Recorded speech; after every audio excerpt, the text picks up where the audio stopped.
para todos vocês Bom que estão dia. agora.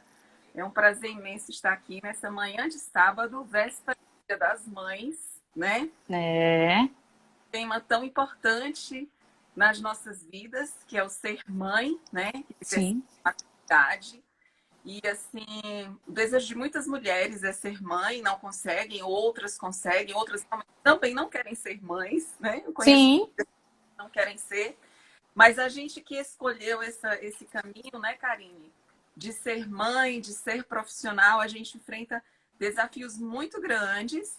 E eu convidei hoje a Karine para a gente compartilhar um pouco desses desafios maternos e desafios profissionais que uma mãe de gêmeos ou uma mãe de trigêmeos, que é o caso da Karine, enfrenta, aham, né?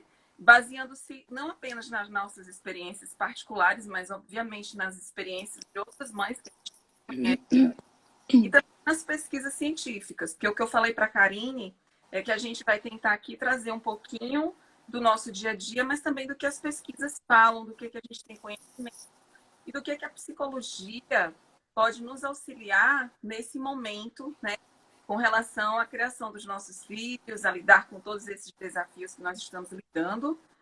E eu queria já me apresentar para quem não me conhece. Eu sou Deusivânia Falcão, sou psicóloga, sou professora da USP na área de psicologia do envelhecimento, mas também trabalho muito com as questões das relações familiares, das relações sociais, das relações conjugais, da saúde mental, e por isso esse tema também é um tema do meu interesse. Eu tenho mestrado em psicologia social, doutorado em psicologia e pós-doutorado também em psicologia. E a Karine, eu quero que ela se apresente agora, essa nossa convidada especial de hoje. Queria que você se apresentasse, falasse um pouquinho, né, da tua trajetória e para a gente começar essa live tão esperada. olá, vamos lá, né? Bom dia para todo mundo que está aí acompanhando. Tô vendo o pessoal entrando, né? De fato, né? Vésperas do Dia das Mães, né? Então, essa live ela tem um sabor especial, também um sabor especial pelo nosso reencontro, né, Deusivânia? Aí, mesmo que seja, nossos últimos encontros foi virtual, né? Deusivânia, ela participou da minha banca do doutorado. E agora nosso novo encontro virtual, né? E que de virtual não tem lá tanta coisa, porque tem muita emoção, tem muita coisa que é transmitida de verdade também, né? Bom, então, eu me chamo Karine, sou psicóloga, sou especialista, né, em terapia cognitivo-comportamental, então essa é a minha abordagem na clínica. Sou docente também, mas já dei aulas em curso de em aulas de graduação, mas agora eu optei por aulas de pós-graduação e dou os meus próprios cursos. E agora eu estou quase que 100% na clínica mesmo. Eu tenho doutorado, né? Sou doutora em psicologia clínica e meu mestrado foi na UFPE, né? Então eu sou de Recife.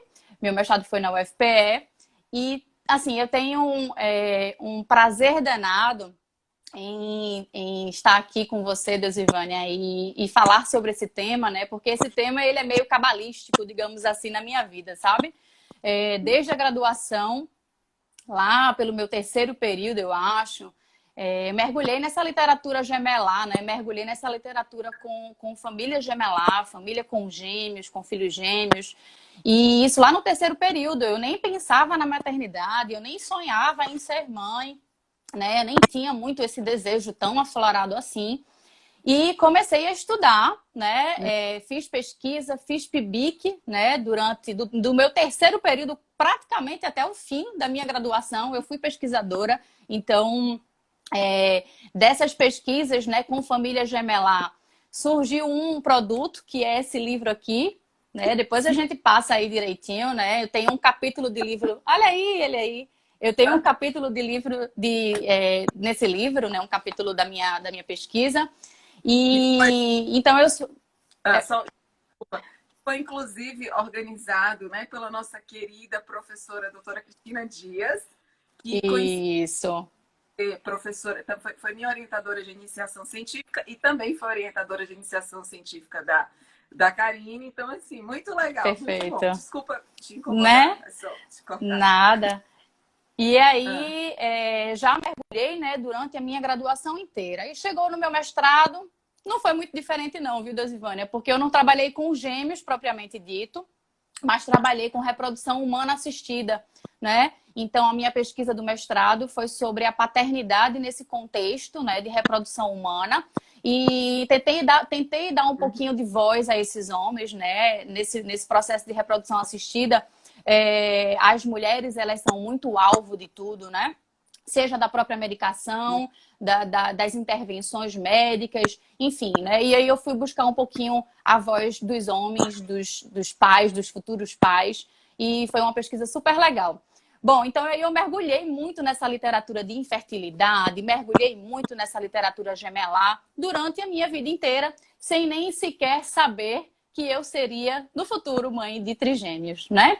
Então, eu não sei se isso é coincidência, eu nem sei do que é que eu chamo isso, mas, enfim, foi o que aconteceu.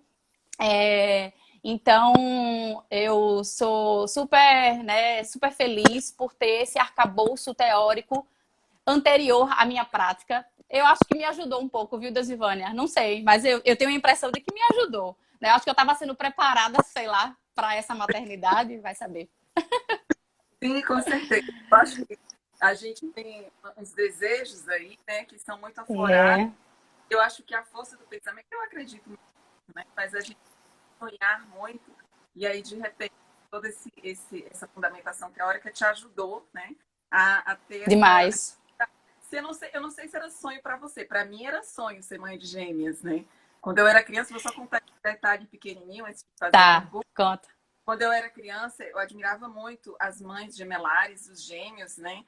E eu dizia para minha mãe que eu queria ser mãe de gêmeas. E ela falava assim, então você tem que comer banana conjugada. Aquelas bananas que ficam juntas. E todas as vezes eu ficava procurando as bananas. E nas minhas brincadeiras eu sempre tinha duas menininhas, né? Então, assim, também foi importante para mim. Infelizmente, eu perdi 2 bebezinhos antes delas, né? Que foi um assunto que eu também quero um dia poder trabalhar, que é muito pouco comentado, que é o aborto. Cientificamente, né? As pessoas meio que não dão tanta importância a isso, mas isso reflete muito nas relações. Sim. E aí veio a questão gemelar, que eu acho também muito importante, né?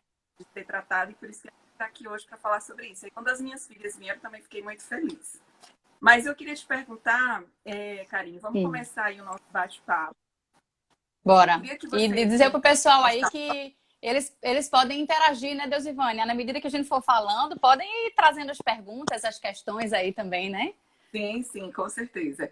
Eu queria que você nos falasse quais são os maiores desafios que você está enfrentando, né, como mãe de trigêmeos, né, como profissional, né, e também que você pudesse trazer algumas questões que a própria psicologia pode, como mãe psicóloga, né, que eu acho que é um grande desafio, há muita cobrança em torno disso. Demais. Né? Ai, é psicóloga, quer dizer, tem muito desafio em torno disso. E dentro desse contexto da pandemia, quais são os maiores desafios, né, que você está lidando?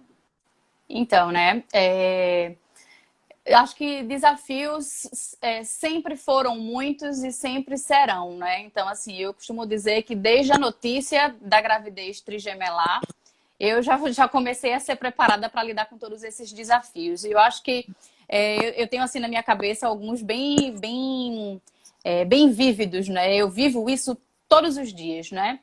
É o fato da gente aprender a lidar com as imperfeições, né, Dosivânia? Isso serve também para agora, nesse momento de pandemia, né? Não querer dar conta de tudo, não querer que tudo saia perfeito ou do jeito que você idealizou. Então, aprender a lidar com as imperfeições é muito importante, né? E isso fala também, né, muito das nossas crenças, né? Nós crescemos com crenças, né? Que a própria terapia cognitivo-comportamental, ela vai trazer muito isso na sua prática clínica, né? Todos nós adquirimos crenças ao longo do nosso desenvolvimento. Então, se aquele sujeito, né, possui uma crença de perfeição, né, uma crença de incapacidade, então as situações na nossa vida, elas podem evocar essas crenças. Então, a maternidade, ela por si só, ela pode ser uma evocadora dessas crenças de imperfeição, de incapacidade, de insuficiência. Então, é importante que a gente esteja atento a isso. Acho que o processo de terapia também ajuda muito a gente a aprender a lidar com essas cobranças que são muito externas, mas às vezes são muito internas também. Então, eu acho que um dos grandes desafios para mim foi lidar com essa imperfeição. Eu não preciso ser perfeita, eu não preciso ser uma mãe perfeita, eu não preciso fazer tudo do jeito que eu idealizei, e tudo bem se sair fora do meu planejamento, né? Eu acho que a maternidade múltipla me ajudou muito a entender isso, né? Talvez antes da maternidade múltipla eu fosse essa pessoa aí, sabe? Muito perfeccionista, gostando de ter o controle sobre as coisas, e eu acho que a maternidade múltipla me trouxe essa possibilidade de ver que eu não tenho controle, no final das contas, de nada, né? Então, assim, a gente tem uma falsa impressão de controle. Então, isso é um ponto, né? Aprender a lidar com essa imperfeição foi um desafio, continua sendo um desafio, inclusive agora, no momento de pandemia, de que tudo bem se a criança chorar, tudo bem se os meus pacientes, né? Porque eu estou atendendo de forma online em casa, tudo bem se os pacientes ouvirem algum choro. Não pode ser perfeito. Não tem que ser perfeito, né? Tudo bem se eu estiver muito cansada naquele dia e eu não conseguir finalizar os meus atendimentos, porque eu estou em casa, afinal de contas, e eu estou escutando a interferência das crianças em casa. Então, aprender a lidar com a imperfeição foi um ponto. O outro grande desafio, eu acho que foi aprender a lidar com as frustrações, né? As frustrações das expectativas que a gente cria. E eu digo isso que desde o início, assim, desde a notícia, sabe, Deusivânia, de que eu seria mãe de 3, eu tive que aprender a lidar com as minhas frustrações. Na verdade, a princípio, eu fiz uma ultrassom, e nessa ultrassom eu vi dois sacos gestacionais, ou seja, seriam 2, né? Aparentemente seriam 2. Também vale dizer aí, viu, para quem às vezes tem curiosidade, a minha gravidez ela foi através de fertilização in vitro. Nós colocamos 2 embriões e um multiplicou, né? Então tem esse detalhe. E desde dessa ultrassom, eu fiquei sabendo que eu seria mãe de gêmeos. Então eu voltei para casa super feliz, obviamente, né? Vem de uma fertilização, então foram crianças hiper desejadas. Teve um hiperinvestimento, teve um hiperdesejo ali. E voltei para casa super feliz e já pensando, organizando, naquele controle, né? Ah, o quartinho vai ser assim, vai ser desse jeito. Enfim, a gente já começou a pensar. Numa outra ultrassonografia, apareceu o terceiro. E aí, quando apareceu o terceiro, foi aquela ambivalência de sentimentos, né? Que, assim, você fica super feliz, porque você foi super abençoada, né? A ideia é essa. Nossa, que bênção, né? Nossa, que maravilha.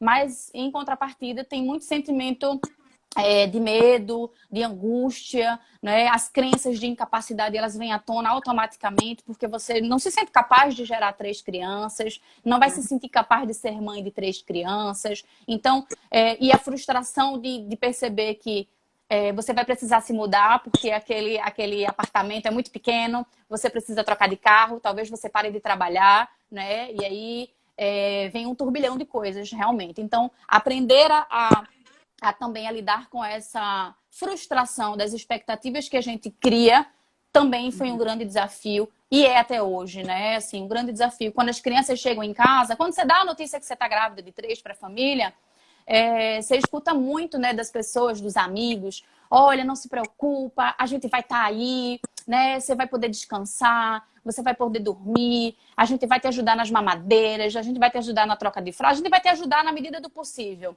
E aí a gente percebe que nas primeiras semanas você até conta, mas depois você olha para o lado e você vai enxergar que está você, seu marido e, enfim, aquela figura de apoio ali que está 100% com você, por exemplo, aqui em casa é a minha mãe.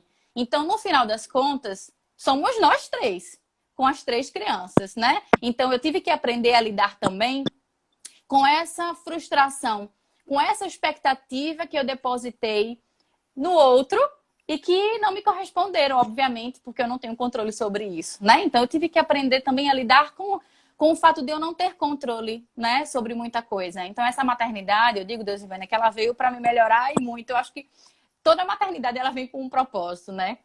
E a minha, certamente, ela veio para me trazer essa mudança de comportamento, essa mudança de atitude, essa mudança de interpretação das coisas, né? E a cada dia, eu continuo aprendendo a cada dia, né? Continuo evoluindo a cada dia nesse quesito também. E outra coisa que eu considero um grande desafio, e isso eu tô falando mais da maternidade, tá? É a questão da romantização, né? O pessoal romantiza demais, Deusivane. Acho que tu sabe disso, né? Essa questão da gemelaridade.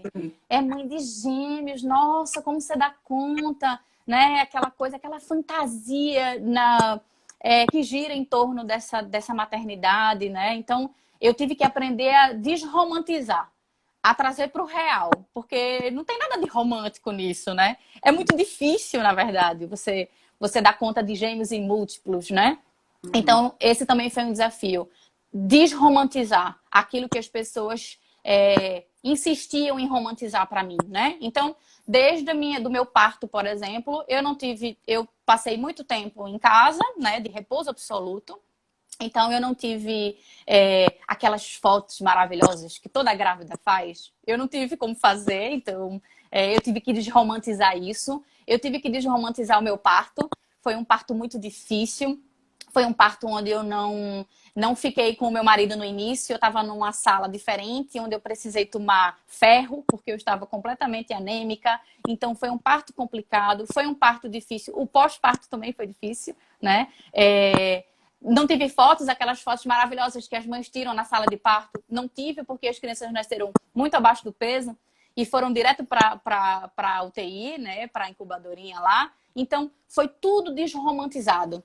Eu tive que aprender a desromantizar isso e a entender que faz parte da minha maternidade. Então, no quesito maternidade, eu aprendi muita coisa. Esses foram os meus grandes desafios, né? Assim, se eu puder te trazer. E no quesito quarentena, é isso, né? É aprender que não existe essa perfeição mesmo, né? Que a gente tem que dar conta do jeito que dá e como dá, né? E é isso, aprender a desconstruir esse mundo fantasioso, né? De que a gente tem superpoderes e que a gente vai dar conta de tudo. Então, eu já aprendi. Essa lição eu já fiz, né? Quando eu percebo que eu tô com um nível de ansiedade um pouco mais alto, que eu enfim, que eu tô um pouco mais estressada, aí eu dou uma desacelerada, né, para poder, enfim, ser mais produtiva. Eu acho que não tem muito essa questão, né, da quantidade. Eu prezo muito pela qualidade da produção, né? Então, eu acho que é importante a gente perceber isso também nessa quarentena, né? Todo mundo que tá aí, as mães que estão assistindo a live e que estão com seus filhos em casa e tentando trabalhar, praticar um pouco da autocompaixão também, né? De dizer assim, ó, calma, né? Tá tudo bem. Se você está estressada hoje, tá tudo bem, você pode estar estressada. Se você está ansiosa hoje, também aceita essa ansiedade, né? E trabalhar muito essas crenças, né, que vão emergindo. Uhum. Você me falando, acho que vale a pena a gente destacar também que esses desafios da maternidade gemelar ou de múltiplos, né? E dentro do contexto da pandemia, também varia muito de acordo com a idade das crianças, né? Perfeito. 2 anos, não é? Os seus têm 2 anos. As minhas, por exemplo, têm Isso. 9 anos. Mas tem mães agora que estão com bebês e a gente que já passou por essa fase dos bebês é uma fase mais delicada. Isso também é Sim. influenciado pela rede de suporte, né? Nós temos, Sim. vamos ser babá ou não, se temos a presença da mãe ou não, né? De uma Sim. figura mais próxima. Também Sim. o contexto econômico, né? Algumas pessoas têm mais dificuldade realmente econômica para lidar com tudo isso, né? Sim.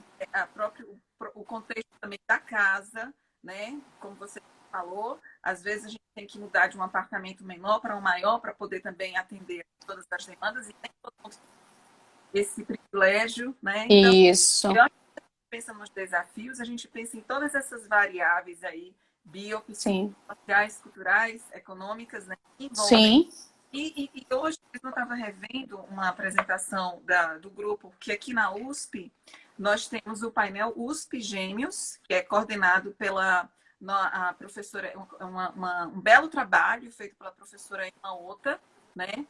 Ela desenvolve um painel de gêmeos todo ano, inclusive quem tiver interesse, ele tem um site, no Instituto de Psicologia, o site painel de USP, painel USP de e lá eles coletam vários dados, são dados belíssimos, eles têm feito pesquisas belíssimas sobre isso. E hoje eu estava revendo o último seminário deles, porque eles disponibilizaram no YouTube. Eu recomendo também quem tiver interesse, porque lá eles trazem pesquisas científicas da área, resultados que eles já Uhum. e eles falando justamente sobre essa individuação, né? Que todos nós também, um dos grandes desafios que nós temos é justamente a gente favorecer a individualização dos gênios, né? Sim, Eu acho que entra muito nesse processo de romantização, como você falou, entra sim, no processo por exemplo, de todo mundo ter que vestir todo mundo igual, né? sim. Mundo ter que, ai, porque são gêmeos por outro. Eu vou dar o meu próprio exemplo, né? Aqui em casa, as meninas, eu sempre, quando elas recebem um presentinho que é igual, beleza. Mas eu sempre Aham. tentei comprar tudo igual. Às vezes eu compro até igual, mas de cores diferentes, porque elas mesmas querem. Sim. Elas agora estão com 9 anos, então elas vão para as lojas, iam, né? Que agora não vai mais, Uhum. preso. Mas eu sempre tentei fazer com que elas procurassem coisas próprias, do interesse próprio. Sim. Porque um dos grandes desafios que eu também acho, Karine, é justamente a gente mostrar para as pessoas que elas são diferentes, nossos filhos são diferentes. Porque eu não sei, me incomoda muito, por exemplo, quando eu estou com elas, estava, né? Porque agora a gente não consegue mais sair de casa. Mas quando Aham. eu estava com elas e alguém diz, ai, são gêmeas! Ai, quem é a mais tímida? Ai, quem é É, a mais zangada? Ai, quem é, é a mais. Gente, isso é muito ruim para a é. personalidade da criança. E Isso. elas, entre si, elas ficam, mas eu sempre tenho uma resposta na ponta da língua. Eu não sei se você tem. A minha é o seguinte: Tenho. Muitas. a minha eu falo assim, olha, elas são diferentes, depende do contexto, da situação e das pessoas, elas vão reagir de maneira diferente. Então eu falo Isso. sempre assim, para justamente quebrar esse estigma de que os gêneros Sim. são iguais, de que os Isso. de que eles pensam as mesmas coisas. Tudo bem, que tem algumas coisas, eu não sei na sua casa, e também na casa de algumas amigas e parentes que têm gêmeos. Às vezes, quando uma adoece, eles sentem muito. Por exemplo, Sim. uma delas caiu, machucou o queixo, e aí a outra começou a passar mal, mas porque eu tive que levá-la para o hospital, ela começou a passar mal, passou muito mal. Então, assim, elas, quando uma adoece, elas se preocupam muito umas com as outras. Então, Sim. de fato, a relação entre os gêmeos, ela de fato é muito forte. É muito única, né, É muito Deusivânia? É muito única. particular, né? Particular, eu acho que um grande desafio que eu também atrelo a isso aí, e que não é só uma resposta minha, mas talvez seja sua e de outras mães que eu também conheço, e Sim. da pesquisa, né, que foi feita, eu acho, nesse livro que a Cristina Sim. citou, Perfeito. é muito a questão, assim, do nosso desafio de também mostrar para as pessoas essa diferença, mostrar É. para as pessoas que os gêmeos, eles têm seus desejos próprios, E que né? eles, assim, eles se potencializam muito juntos, mas eles também são muito bons separados, né? Eu não sei se tu percebe isso com as meninas. Elas, quando elas estão juntas, elas são potência, não são? Porque eu percebo isso aqui no meu trio.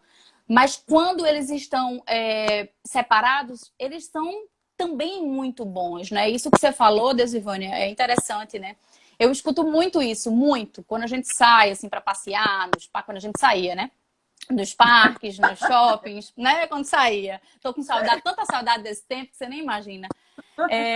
E aí, os comentários das pessoas eram comentários, às vezes, eu sei que às vezes eram comentários às vezes sem maldade mesmo, né? Assim, nossa, são três, nossa, como é que você dá conta, né? E aí eu sempre tento trazer alguma. Antes eu ficava calada, né? Antes eu ficava, eu dava aquele sorrisinho.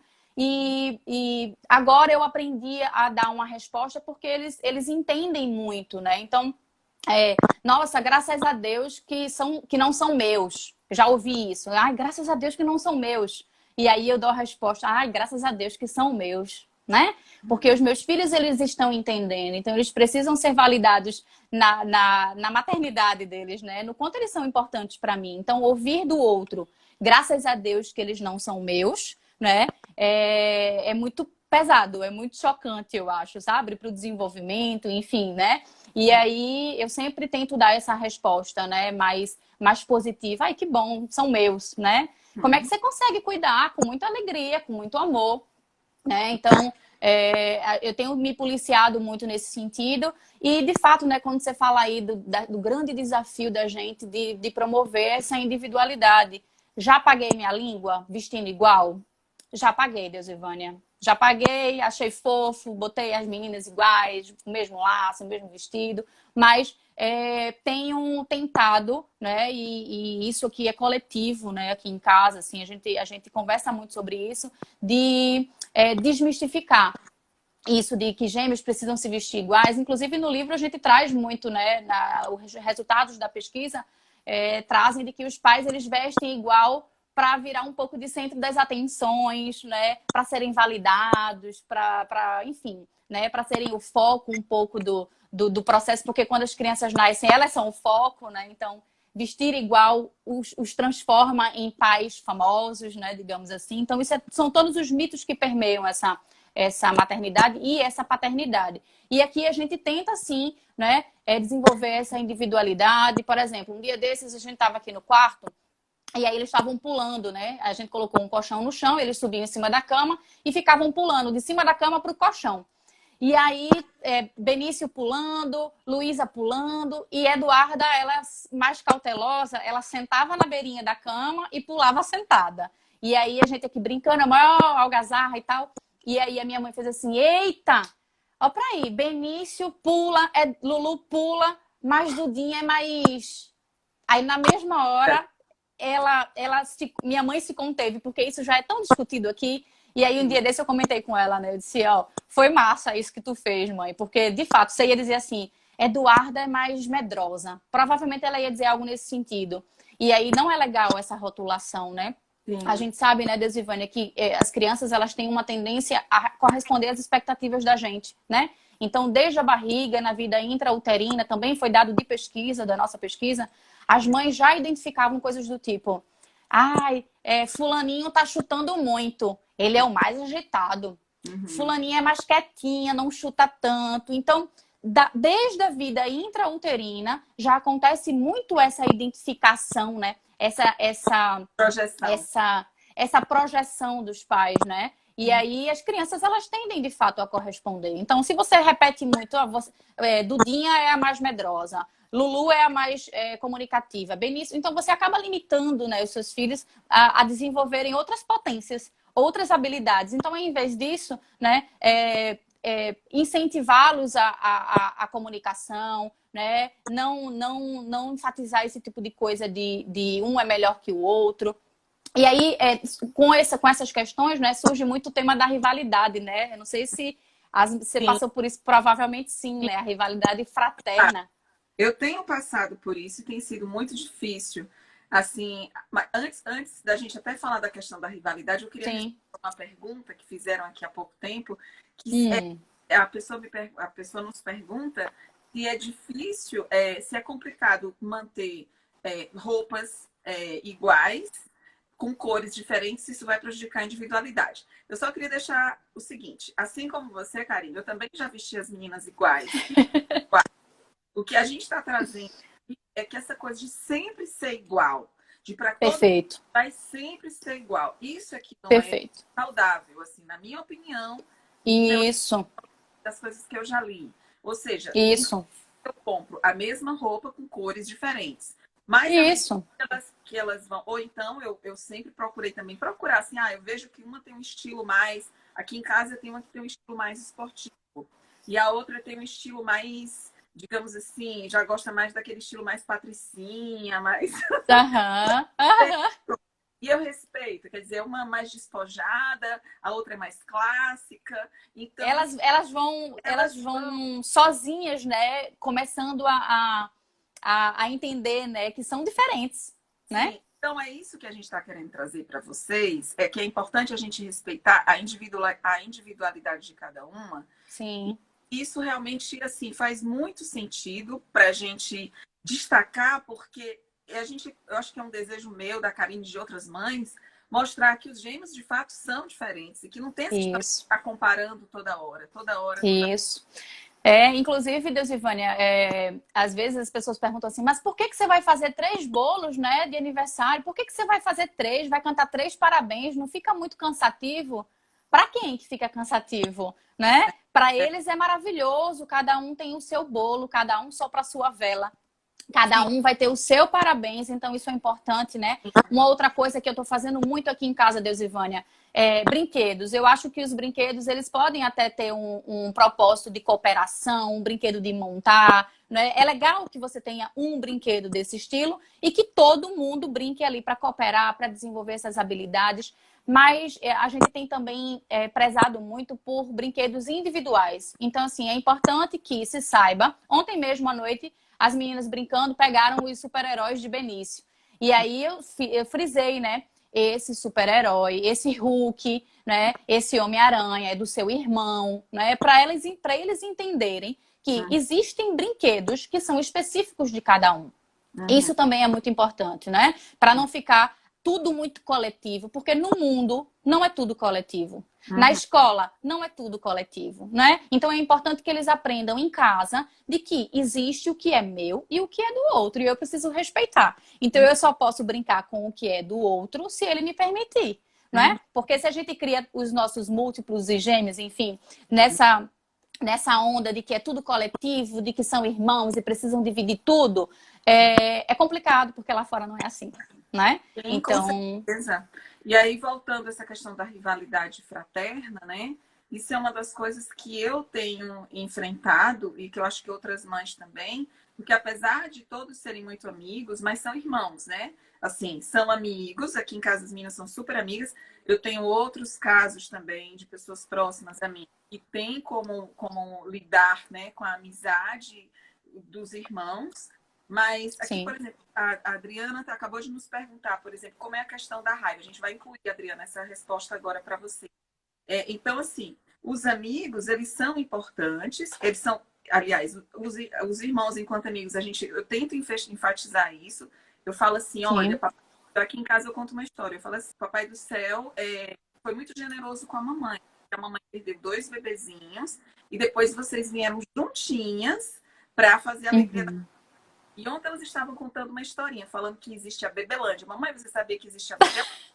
E a gente estava lá, o Papai do Céu perguntava assim, olha, quem é que vai ser agora para ser filha da Deusivânia? E nós duas levantamos o dedinho e fomos, mamãe. E Que legal, a gente quis ser sua filhinha, né? que Então, assim, legal. conta essas histórias para fortalecer os vínculos entre a gente. Mas, ao mesmo Sim, tempo, temos a questão da rivalidade, né? muito forte. Deles brigarem, deles disputarem, porque eles disputam a nossa atenção desde o início. E a psicologia, Isso.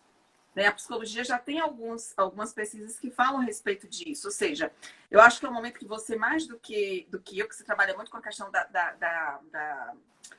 terapia cognitivo-comportamental, Sim, dar umas dicas. Eu trabalho mais com a terapia sistêmica, que também sim, complementa a terapia comportamental, mas a comportamental, nesse ponto, ela traz umas coisas bem pontuais, né?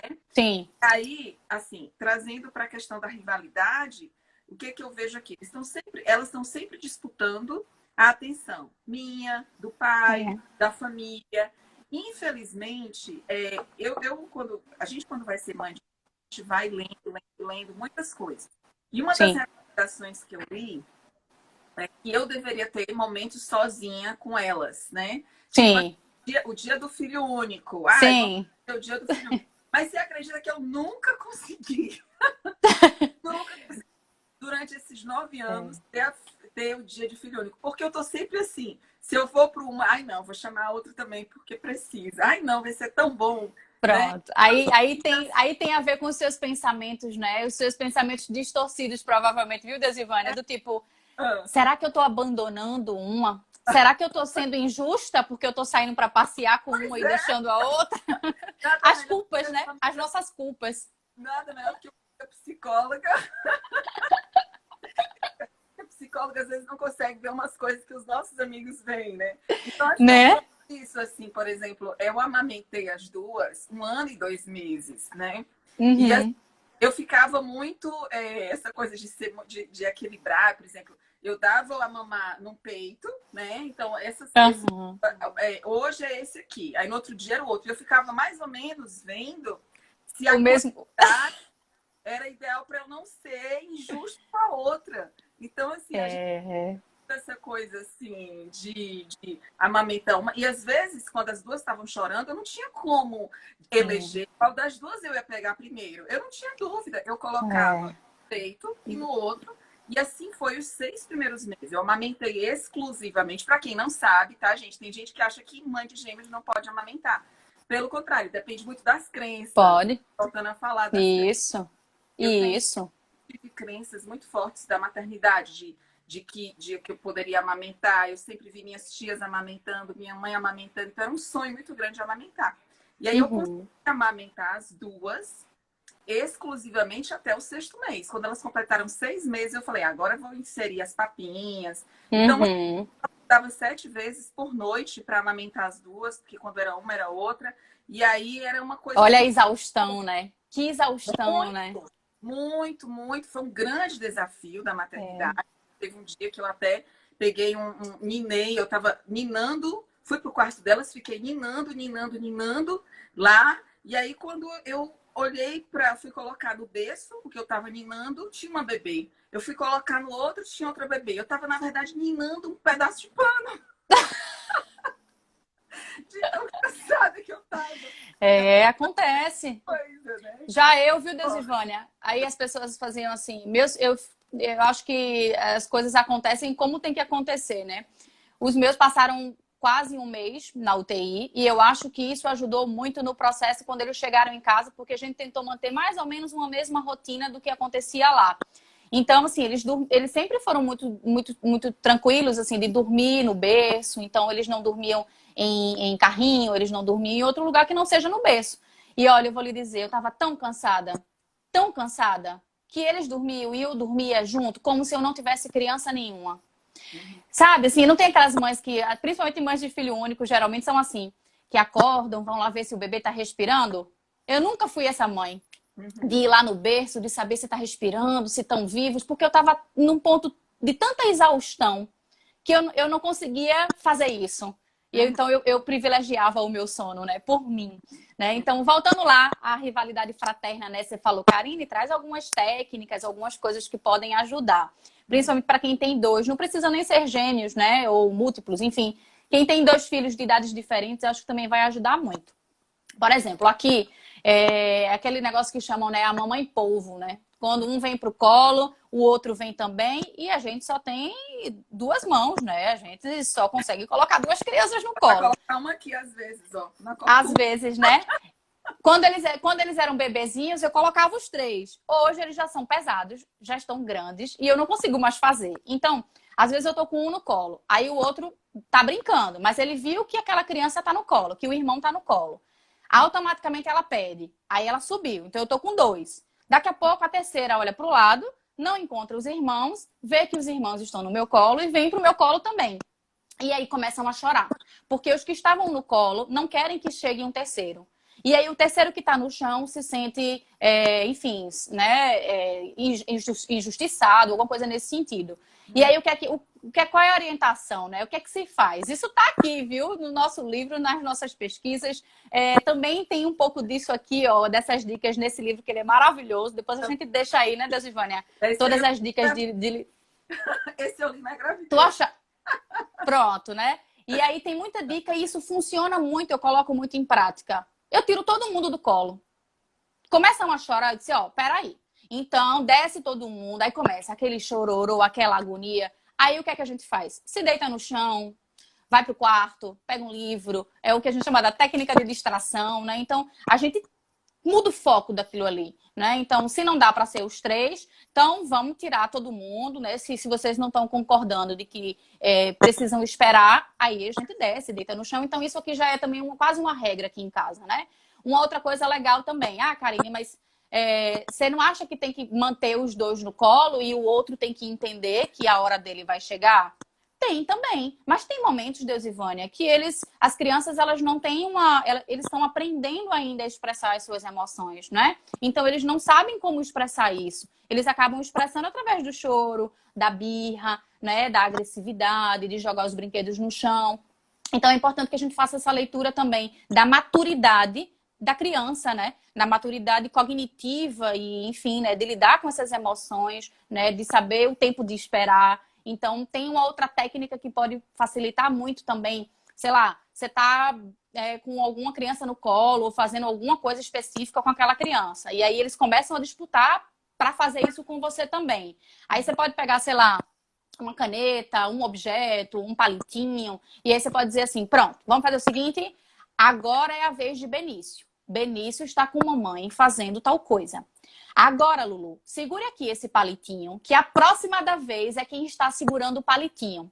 Então, a gente acaba empoderando aquela criança e aquilo acaba transformando, né, aquele momento que era para ser de angústia e aflição por uma espera em algo legal. Ela está segurando um palitinho. Ela tem uma importância. E aí a gente faz o que tem que fazer com aquele filho. Pronto, filho, agora a próxima da vez é Lulu, porque ela está segurando o palitinho. Aí Lulu vem pro colo e a gente pega o palitinho e passa para Eduarda. Dudinha, a próxima da vez é você. Olha só, você tá segurando o palitinho agora. E aí, enfim, eles acabam rindo, se divertindo. Então, essa é uma boa dica também para quem tem múltiplos, para quem tem gêmeos, para quem tem 2 filhos e que, né, acabam passando por esse tipo de coisa. Eu acho que com muita frequência. Faz essa técnica aí do palitinho, porque ajuda muito. E quando isso não é possível, sai, tira todo mundo do colo. E outra coisa que eu faço muito, viu, Deusivânia, assim, eu tô vendo as pessoas super aperreadas, né? Principalmente agora na quarentena, dessa hiperprodutividade de manter os seus filhos fazendo muitas atividades, né? E aí as aulas online agora, né? Então as mães estão aí se virando nos 30 para poder fazer culinária com os filhos, para poder colar coisas com os filhos, enfim. E é importante também, há altas discussões, eu tive no grupo da escolinha dos meninos, e eu acabei suspendendo, optei por suspender as matrículas, porque eu acho que eles são muito pequenos e, enfim, eu não concordo muito com essa metodologia das telas, pelo menos para crianças tão pequenas, eu acho que não é legal. Eles têm 2 anos, né? Eles têm 2 anos e 3 meses, né? Então, para eles não é interessante, eles não se fixam muito em telas nessa idade, eles gostam mais de brincar, de explorar. E aí é importante também, eu tenho optado, né, nesse momento por trabalhar com eles muito mais a identificação das emoções. Então, hoje, os meus filhos, eles já sabem identificar quando eles estão tristes e eles sabem identificar quando os irmãos estão tristes, né? Porque aí, quando eles ficam tristes, eles abaixam a cabecinha assim, fazem um bico e ficam lá, com a cabecinha baixa. Aí o irmão faz assim, mamãe, Dudinha tá triste. Aí eu faço, sua irmã tá triste? Vá lá dar um beijinho nela. Como é que você pode fazer para fazer sua irmã ficar feliz? Leve um brinquedinho para ela. Então, eles já têm esse mecanismo, né? Então, eles já sabem o que é triste. Mamãe, Dudinha ficou feliz. Ela tá feliz. Então, já sabem o que é estar feliz. Então, muito mais do que toda essa pressão por cumprir cronogramas, né, nesse momento, por que a gente não estimula os nossos filhos a falar sobre as emoções, a identificar as emoções, a fazer com que eles aprendam a expressar melhor as emoções, né? E entender, né, Deusivânia, que através de uma birra, através de uma briga, de um empurrão, de um beliscão, de uma mordida e de um choro, ali também é possibilidade da criança se autorregular, da criança fazer a autorregulação das suas emoções. Então, eu penso muito, né, na época da adaptação escolar dos meus filhos. Infelizmente, eu não podia estar com os 3. Então, ia minha mãe com um, eu com um e meu marido com outro. Aí a gente passava aquele tempinho de adaptação na escola. E quando a gente vinha para casa, era um chororô, que você não tem noção, assim, os 3 chorando. Quem estava comigo, eu estava ali acalentando, mamãe já volta, mas eu olhava em volta e eu via os outros 2 sem a minha presença, né? E aí vem aquele sentimento de culpa, não vou mentir, obviamente, né? Caramba, tô indo embora, deixando eles nesse lugar que é um lugar desconhecido, mas eu preciso fazer. E eu saía. Aí eu saía e ficava olhando assim pela janela. Não dava assim 5 minutos. Eles estavam super bem, já estavam no parquinho, brincando. E aí o que é isso? Autorregulação, né? Eles estão chorando, chorando. Mas aí eles conseguem olhar em volta e eles observam que tem uma criança no parquinho que não tá chorando. Muito pelo contrário, ela tá brincando, ela tá feliz, ela tá cavando, fazendo bolinho. E aí eles começam a perceber, caramba, por que que eu tô chorando se aquelas crianças elas não estão?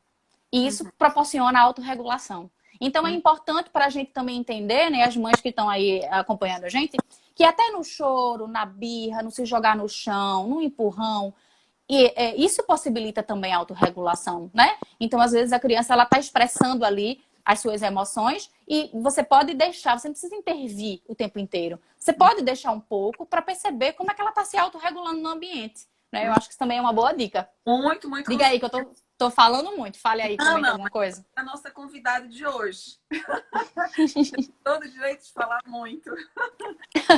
Então, assim, só complementando também, né, essa questão, você falou das emoções, alguém nos perguntou, acho que foi a Adriana, que nos perguntou sobre a questão da raiva. E a raiva Sim, é uma das emoções que também são bastante peculiares ao ser humano, independente dele ter irmão sim, ou não, dele estar sozinho ou não. Ela fala que a filha dela é filha única e que mesmo assim ela está com muita raiva. Mas essa raiva, ela é dentro do contexto que a gente está vivendo, ela é permitida. Em que sentido? isso. Ela é permitida porque nós somos, se a gente pensa, aí já vou entrar um pouco a perspectiva sistêmica da família, né? Sim, Um dos paradigmas que nós seguimos, tanto eu como a Karine, né? Uma herança sim, da professora Cristina Dias, né? Das nossas aulas, sim. ela é a gente entender que todos nós somos interdependentes. Então, quando Perfeito. na família, né? As pessoas que estão ali naquela casa. E todas, por dizer, às vezes a mãe chega preocupada, o pai chega, ou sei lá, a avó, o avô, quem está ali convivendo com aquela pessoa, com aquela criança, ela acaba externalizando sentimentos, preocupações, angústia. E a criança acaba assumindo para si também, ela como se fosse uma esponjinha, e acaba Sim, assumindo. E às vezes, como ela não tem um arcabouço teórico, um arcabouço de verbalização, como ela não tem tanta expressividade, ela expressa pela emoção, ela expressa pela raiva, isso. ela junta Perfeito.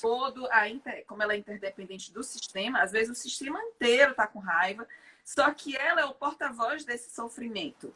E aí, como lidar com isso? É justamente, né, deixar a criança entender que está com raiva. Aqui em casa, uma das minhas filhas fala muito assim para mim. Quando ela me vê, que eu sou ser humano, obviamente, na horas que eu estou com raiva, expressando emoção, ela chega para mim e fala assim: mamãe, não deixa a emoção te controlar, mas também não engole o choro. Isso. Olha, olha que assertiva, né? Super assertiva. Diz isso para mim, mamãe, não deixa a emoção te controlar, mas não engole o choro. Eu falo, tá. E aí, às vezes, E outra, né, Desivane, é muito importante que a gente também expresse essas emoções, né? Tem mães que dizem assim, aí eu vou chorar no quarto, para eles não verem. Mas por que que você vai chorar no quarto? Você é, deve chorar na frente dos seus filhos, para eles poderem entender que você também fica triste, né? E dizer, mamãe tá triste, né? É importante também que a gente expresse as emoções na frente das crianças, né? sim, sim. E aí a gente vê uma outra questão também que eu acho importante, é que eu estou tentando aqui com elas mostrar assim, quando ela está com, por exemplo, quando uma delas está com muita raiva, aí eu pergunto assim, você está agindo aí eu falo, pela Manuela, porque aqui em casa é Manuela e Gabriela. Quem é que Tá. está esse teu comportamento? É da Manuela ou é da raiva da Manuela? A mamãe da raiva Isso. da Manuela. Ah, então se é da raiva, Perfeito. não é da Manuela. Então, vamos fazer o seguinte: ou é a raiva da Gabriela, por exemplo, é a tristeza da Gabriela, a Isso. gente pega essas emoções Perfeito. que não são tão ruins, porque toda emoção ela tem que ter o lugar, porque ninguém consegue ser Sim. totalmente bom o tempo inteiro, perfeito o Sim. tempo inteiro. Então, somos seres humanos acima de tudo, e eu já Sim. tento mostrar também isso para elas, e eu acho que isso é uma vantagem. Aí eu sei que, Karine, a gente vai errar muito, porque eu acho que tem É. uma coisa que eu queria dividir com vocês. As pessoas pensam assim, nossa, mas você é psicóloga. Ai, como é difícil, Karine. Nossa. Nossos filhos tivessem que ser perfeitos, não sei. E aí e ainda professora da USP, pesquisadora da USP. Nossa, é para ter filhos. Gente, não é assim. Não. Tem. E ai da gente Sabe, se a gente. E o bom é que a gente não deve aceitar isso, né, Desivânia? Esse lugar não é nosso. não. Nossa, tô longe disso. Então, acho que essa live ela também veio para quebrar, e não só para a gente como profissional, né? Mas também de outras mães. Tem mães médicas que também compartilham isso comigo. É como se a sociedade exigisse que nós tivéssemos filhos perfeitos, que tudo fosse Sim. perfeito. Isso não é assim. Eu acho que tudo são mitos, tudo são crenças. Essa semana, por exemplo, eu enfrentei um desafio muito grande. Imagina que era o primeiro dia, elas passaram um mês de férias, a escola deu, e elas estavam tendo algumas aulas online, mas bem pontuais. E segunda-feira agora, elas tiveram que realmente as aulas de verdade, todas online, Aham. né? Tudo ao vivo. E aí, eu no meio, que era o primeiro dia, elas não sabiam usar direito todas aquelas ferramentas. Eu também não sabia, porque também era novidade para mim. E aí, de repente, Aham. vejo no meio de uma banca, o meu colega desse vai começar a banca de doutorado agora. E eu já estava tão Nossa. nervosa, eu falei, gente, como é que eu vou dar conta? Participar de uma banca de É. doutorado e orientar duas crianças, uma numa sala, outra na outra. E aí, o que eu fiz? Na hora, eu tive que me reinventar. Peguei um computador, peguei o outro e fiquei com o iPad delas. E aí, Uhum. eu participei, eu já tinha lido o trabalho da doutoranda, né? Aham. Obviamente, eu já tinha ali Mas foi muito complicado, porque assim, eu estava lá na banca, ao mesmo tempo, uma me chamando, a outra me chamando, eu colocava lá no mudo, ainda bem que tem recurso, as pessoas não sabem É. o que vai ser na minha casa, né? É. E são desafios muito complicados, mas que a gente vai se reinventando e vai dando conta, né? Sim. Você falou uma coisa aí bem legal, né? Assim, quando você fala, você tá com raiva da Gabriela ou do que a Gabriela fez, né? Isso a gente tem que fazer de fato, né? Às vezes a gente diz assim, ah, você é um menino muito mal educado. Cuidado com o que a gente diz, né, com os nossos filhos. Você é mal educado. Você é um menino ou você é uma menina atrapalhada. Não. O que você acabou de fazer, né, foi algo muito ruim que a mamãe não gostou, né? Então, assim, trazer para a ação e não dando como uma característica da criança mal educado, atrapalhada, coisas do tipo, né? Então, eu acho que isso também é um dado. E outra coisa, né? Teve a mãe que falou aí da raiva. O que é que pode fazer com a raiva e tal? Ó, criança já pequenininha, ela já pode aprender técnica de respiração, viu? Faço muito isso com Meditação. as crianças. Meditação, respiração, né? Às vezes as crianças aqui estão brigando, estão chorando muito. Então, quando eu sinto que é o momento, eu digo, gente, vamos parar. Bora respirar com a mamãe. E aí eu faço. Bora respirar. Então, hoje eles já sabem. Aí eles param, ficam. Muito bem, muito bem. Respira com a mamãe. Aí eles param, dá uma acalmada ali. Aí é o tempo da gente pensar, se reinventar para poder sair daquela situação de crise. E isso também serve pra gente, né? Quando a gente tá estressada, angustiada, quando a gente tá, né, no nosso pico máximo ali, sai de cena, né? Assim, qual é a dica, Karine? O que é que a gente faz? Eu tô aqui, né, a ponto de matar um em casa. Sai de cena, vai pro banheiro, Uhum. chora no banheiro, lava o rosto, faz uma prática de respiração no rosto, ou no banheiro, vai para o quarto, né? Se tem possibilidade, não agora, mas antes, pega o carro, vai dar uma volta, enfim, né? Faz alguma coisa, sai de cena, mas antes de sair de cena, é importante que se explique para a criança, olhe, mamãe está muito aborrecida. Mamãe agora vai sair um pouco e já já mamãe volta, tá bom? Porque mamãe vai respirar. Aí você explica para a criança o que você vai fazer, para ela não pensar que você saiu, abandonou e não volta mais. Quando você retornar, aí você pode chamar a criança e dizer assim, retomar, né, o que é que aconteceu. Olha, mamãe respirou, mamãe está melhor. E agora vamos conversar sobre o que aconteceu. E aí você vai ser, com certeza, muito mais assertiva. Você não vai se arrepender do que você poderia ter feito. Você poderia bater, você poderia xingar, você poderia gritar. Então, a melhor estratégia, às vezes, Deus Ivana, é quando a gente está nessas situações de crise, sai de cena, né? Sai de cena, se permite sair de cena, pelo menos, né? Sai Uhum. de cena um pouco, se tranca no quarto, deixa o pessoal dar conta. Depois você volta muito mais assertiva, né? Com as emoções ali já bem trabalhadas. E eu acho que isso também é uma boa dica. Uhum, E a meditação, eu tenho cada vez mais eu venho buscando cada vez mais informações sobre a meditação, porque sem dúvida ajuda muito as crianças também. Eu estou tentando aqui implantar essa prática. Tem horas que dá certo, tem horas que não dá, mas a gente vai tentando, É. né? Vai. Karine, infelizmente, a gente só tem mais 5 minutos da nossa live. Ah, como foi rápido. Tudo é muito rápido. Eu falei para você, a gente tinha mais coisas para falar aqui. Mas É. outro dia para trazer outro tema ligado à infância, porque assim, muita gente pensa assim, mas ela é professora de psicologia do envelhecimento, ela só estuda idoso. De jeito nenhum, gente. Desenvolvimento humano, né? Envelhecimento tem a ver com desenvolvimento humano. Então, inclusive, eu faço pesquisas também que envolvem bebês, né? Então, é do bebê ao idoso, porque aquele idoso, um dia ele foi bebê, né? Um dia ele foi um bebê, foi uma criança, um adolescente, muito do que Sim. hoje é fruto de todo esse contexto. Então, é do meu interesse também estudar esses assuntos. Um outro pode trazer, se você tiver interesse, a gente traz Vamos. um tema, né? Para trabalhar essas questões. E já que nós estamos no final da nossa live, eu queria tirar um tempinho, rapidinho, a gente não vai dar conta de responder todas as perguntas. Como eu falei, se vocês quiserem, manda, que a gente faz uma outra live sobre isso. Então, hoje, amanhã é o Dia das Mães, né? E eu queria poder, no final agora desse vídeo, homenagear. Eu queria homenagear minha mãezinha, falando uma mensagem muito linda para ela, né? Do meu coração, aqui no improviso mesmo. E queria que você também fizesse o mesmo, porque amanhã é um dia tão especial. Minha mãe mora em Fortaleza, eu estou aqui em São Paulo. Né? Então, assim, muito do que eu sou como mãe. Agora vamos lá, já vou falar imagino que eu vou falar para minha mãe agora, né? Vá. Então, mãezinha, eu estou aqui em São Paulo, você está em Fortaleza, mas meu coração continua juntinho do seu. Você sabe, mãezinha, que você é minha paz, é meu colo, é meu afeto, é minha mãe guerreira, é a mulher assim que me ajudou, que enfrentou muitos desafios comigo, estando perto ou não. E eu só tenho a te agradecer pela mãe que eu sou, pela filha que eu sou, pela amiga que eu sou, pela professora que eu sou, enfim, pelo que eu sou como ser humano. E também a minha avó, tá? Eu tenho uma avó de 95 anos, a dona França, que eu amo também de paixão, a mulher da esperança, um otimismo lá no alto. Acho que você chegou a conhecer, né, Karine? Vó, não? Não cheguei, não. Mas ela mora hoje, né, em Pernambuco.